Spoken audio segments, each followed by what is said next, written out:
Welcome everybody to another Hyperight Data Talks. Today we're here with Ernesto Ongaro, Team Lead and Solutions Architecture at DBT Labs. Welcome Ernesto, it's our pleasure to have you with us today. How are you? I'm doing well, Janet. Thank you very much. I'm excited about the summit coming up in Stockholm. I'm glad to hear that. To start with, we can begin with a short introduction about yourself and what is your professional working focus at the moment. So I've had a long career in data, first as a practitioner about 15 years ago, and kind of moved to work with vendors starting in 2009. I started to work for started with on the analytics side, on the BI side. So I worked for two different BI companies that had three different BI products within them. And I always noticed this thing that we did, which was lock away a lot of business logic in BI tools and BI processes.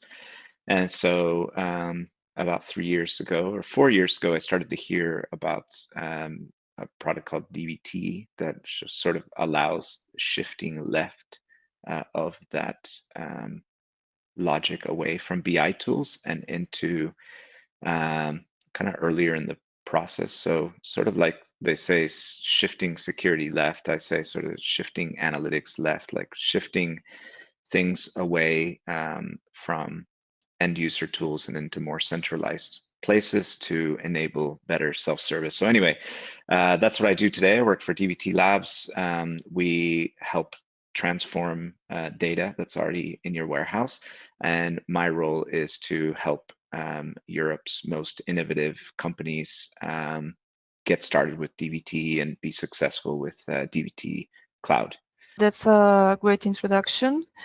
Now, today, I would like to kick off our discussion by delving into a little bit more into semantic layers. And to start with, I would like to ask you, how do you define a semantic layer in the context of AI-driven insights? And what makes it a strategic advantage in large language models, especially today? So semantic layer, I guess, is technically anything that sits in between maybe a data store and a user to help make sense of that data store. So I guess almost like a old school librarian where you would walk up and say, do you have any books on computers? And this person would go into the computer card catalog and find that computer books are stored in section 371.27, and you'd walk over and you'd find the computer books there. Without like a system like that, then I just sort of wander around the library until I find maybe something that makes sense. But unless it's been curated by somebody, it makes it very difficult to find information. And so I guess back to your question about where semantic layers come in BI, they're nothing new. We had like a really long cycle where we started with tools that really only had semantic layers. Like this is business objects, Cognos. They were very like central type of tools. So the pendulum of like governance swung really far towards like central IT teams and folks that needed to curate everything centrally. This, of course, was very slow, and so it gave way to tools that did not have semantic layers. So the pendulum swung really hard the other way. Hey, let's get a data lake and let's throw Tableau or Power BI in front of that data lake. And then we're all kind of just wandering around the library without really being able, maybe somebody finds a little bit of insight, but it's kind of locked away in their heads. And so we see the pendulum is swinging a little bit back towards the other direction, where we have now tools that have strong semantic layers in them.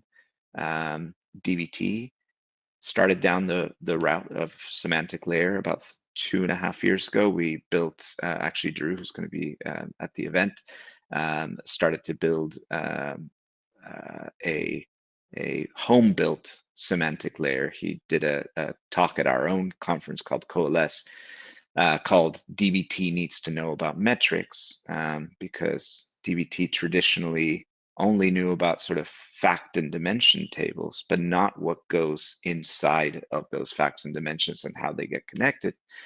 So we started to build that, and then February of 2023, we acquired a company called Transform that was building a semantic layer.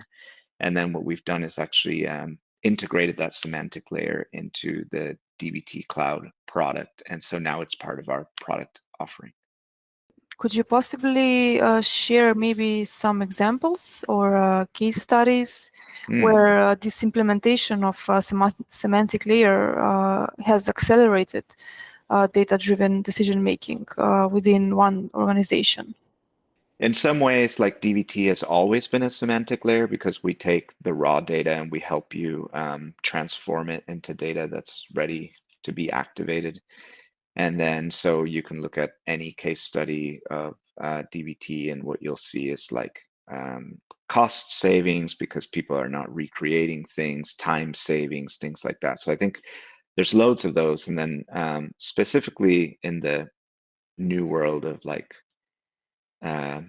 LLMs, everybody wants to ask their data questions, but everybody's very aware of the hallucinations that large language models are capable of. So if we go back to my library analogy, the LLM will just take all these words or numbers in this case, or tables, and will simply come back with what it thinks looks like a real answer, and it can look pretty damn good. It'll be like, oh wow, yeah, 18% of our sales came from whatever.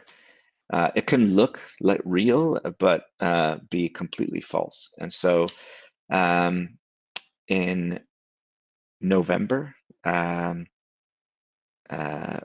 a partner of ours, Data.World, published a paper called A Benchmark to Understand the Role of Knowledge Graphs on Large Language Models Accuracy for Question Answering on Enterprise SQL Databases. And what the study did was it took raw data, and then it took raw data with a semantic layer, and it asked questions of them. And the improvements were very large when you put an LLM to a semantic layer. So that paper's available for you to read. It's from November 2023, very recent, and has like the way that they ran the experiments, etc.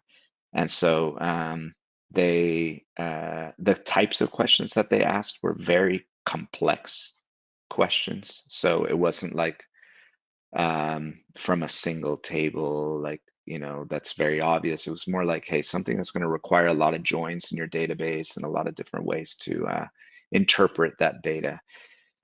So anyway, that I think is key to understanding if you want to unlock any kind of value in LLMs, AI, asking your data questions.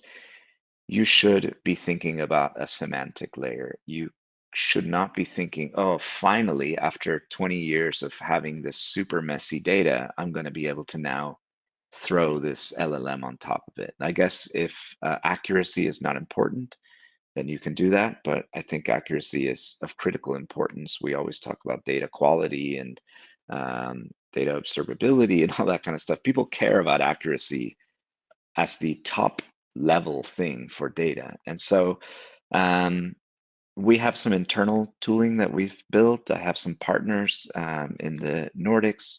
A partner called Recordly has built a Slack bot on top of the DBT Cloud semantic layer that you can ask questions from Slack.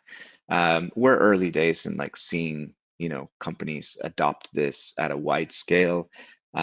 Internally, we're starting to use it to ask kind of repeated questions that come up very often. We're seeing it really valuable when we combine it with other AI assets like knowledge bases and things like that. So if you had an LLM that had access to your knowledge base and kind of like a system of record type of questions that it can ask. So you have the unstructured stuff where maybe there's going to be a little bit of hallucination, and the structured stuff where you don't want any hallucination to happen.